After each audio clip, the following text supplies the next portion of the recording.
नमस्कार मेरे प्यारे भारतवासियों। आप लोग जिस प्रकार हिम्मत से भारतीय जनता पार्टी के खिलाफ 2024 में वोटिंग किया है, उसके लिए मैं आप लोगों का हार्दिक अभिनंदन वंदन करता हूं। मित्रों,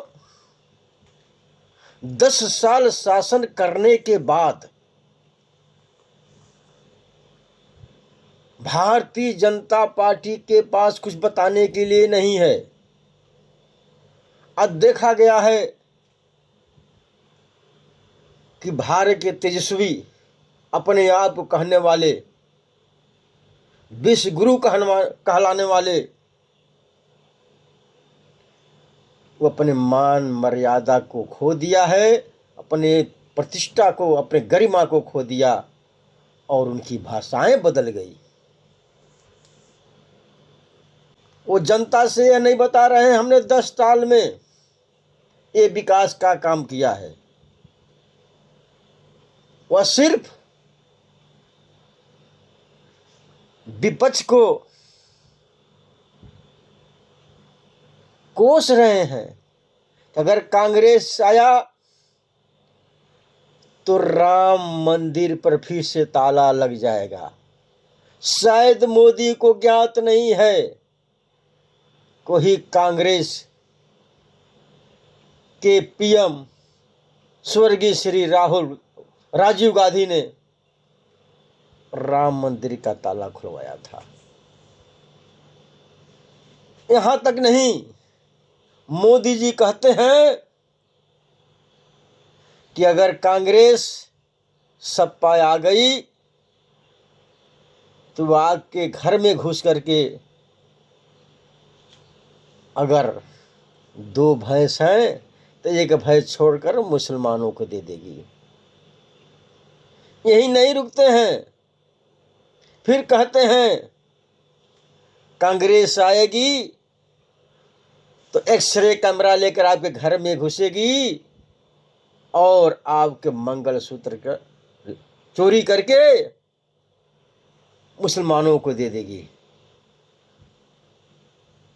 अभी कल का बयान है, मोदी जी कहते हैं कि कांग्रेस सत्ता आएगी तो आपके घर में लगे हुए हैंडपंप के टोटी को चुरा ले जाएगी। आपके घर में जो बिजली लगी है उसकी मीटर काट देगी, आपका घर को अंधेरा कर देगी। मटन, चिकन, भैंस, मंगलसूत्र पर बात करने वाले प्रधानमंत्री जी कभी जनता के बारे में नहीं बयान देते हैं कि हमने जनता के लिए ये काम किया है, ये विकास किया है। जहां विपक्ष अपने भाषणों में रोजगार देने की बात करता है, अग्निवीर जैसे योजना को कोयदान में डालने की बात करता है, जहां 30 लाख खाली पदों को भरने की बात करता है, जहां गृह लक्ष्मी, जो घर की औरतें हैं, गरीब घर की औरतें हैं, एक औरतों को 8,500 रुपया महीना यानी सालाना 1 लाख रुपया देने की बात करता है, जहां विपक्ष 10 किलो राशन देने की बात करता है, जहां विपक्ष बेरोजगारों को हर महीने 8,500 रुपया देने की बात करता है, जहां महिलाओं की सुरक्षा की बात करता है, जहां सीमाओं की सुरक्षा की बात करता है, जहां महंगाई की बात करता है, जहां देश की विकास की बात करता है, जहां संविधान बचाने की बात करता है, लोकतंत्र बचाने बात करता है, वहीं हमारे मोदी और विपक्ष राम मंदिर की बात करते हैं। कब तक राम मंदिर के नाम पर आप लोग भगवान श्री राम को बदनाम करोगे? चुनाव लड़ने आए हो, आपने 10 साल में क्या किया है जनता के सामने रखना चाहिए, लेकिन मोदी जी की भाषाएं बदल गई है। मित्रों, आज जनता ने भरपूर सहयोग किया, लेकिन दुख की बात है कि जनता के वोटों का चोरी हो गया। पहला चरण चुनाव हुआ, चुनाव आयोग 11 दिन के बाद आंकड़ा देता है। दूसरा चरण का चुनाव हुआ,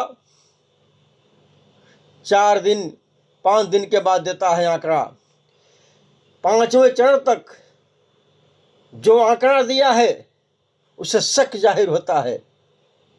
हर सीट यानी 380 सीटों पर 28,000 हर सीट पर बढ़ोतरी है। 1,07,000, 1,07,00,000, 1,07,00,000 भारतीय जनता पार्टी के पक्ष में। 19 लाख ईवीएम गायब है। चुनाव आयोग जवाब नहीं देता है, ये आंकड़े गलत देता है, पूछने पर चुनाव आयोग जवाब नहीं देता है। इसलिए अब आप लोग, क्योंकि यह 2024 का चुनाव जनता का चुनाव है, इंडिया चुनाव नहीं लड़ रही है, जनता चुनाव लड़ रही है, तो अपने वोटों को बचाने के लिए मैं तो आपसे अपील करता हूं, अगर 4 जून को नतीजा विपरीत आता है तो आप लोग चुनाव आयोग पर धावा बोलिए, धावा बोलने का काम कीजिए, ताकि आपके अधिकारों का हनन किया गया है, आपको वोटों का चोरी किया जा रहा है ईवीएम के द्वारा और चुनाव आयोग के द्वारा। सबसे बड़ा अगर चोर है तो चुनाव आयोग है। चुनाव आयोग के खिलाफ आवाज़ उठाना चाहिए, अपने लोकतंत्र को बचाने के लिए, अपने संविधान को बचाने के लिए, अपने फौज में बच्चों के भेजने के लिए, अग्निवीर को ख़त्म करने के लिए, बेरोजगारी ख़त्म करने के लिए, बच्चों का भविष्य बनाने के लिए। अगर हमको लड़ना है, अपने जान की कुर्बानी भी देना है तो कुर्बानी देना पड़ेगा, लेकिन चुनाव आयोग जो आपके वोटों को चोरी कर रहा है उसको सबक सिखाना होगा। यह अपने बातों का विराम देते हुए फिर एक बार कहता हूं कि अभी 2 चरण बाकी है। 25 तारीख को 6वां चरण और 1 तारीख को 7वां चरण है। आप लोग इंडिया गठबंधन को भारी बहुमत से विजयी बनाइए और वे बांसगांव क्षेत्र लोकसभा क्षेत्र से इंडिया गठबंधन के सदल प्रसाद जी हैं, आजमगढ़ से धर्मेंद्र यादव हैं, काजल निषाद हैं, गोरखपुर से, महाराजगंज से वीरेंद्र चौधरी हैं। तमाम ऐसे लीडर हैं, नेता हैं जो अच्छे पढ़े लिखे लोग हैं, शिक्षित हैं। इन लोगों को भारी मतों से विजयी बनाने का काम करें। जय हिंद, जय भारत, जय समाजवाद, जय भीम।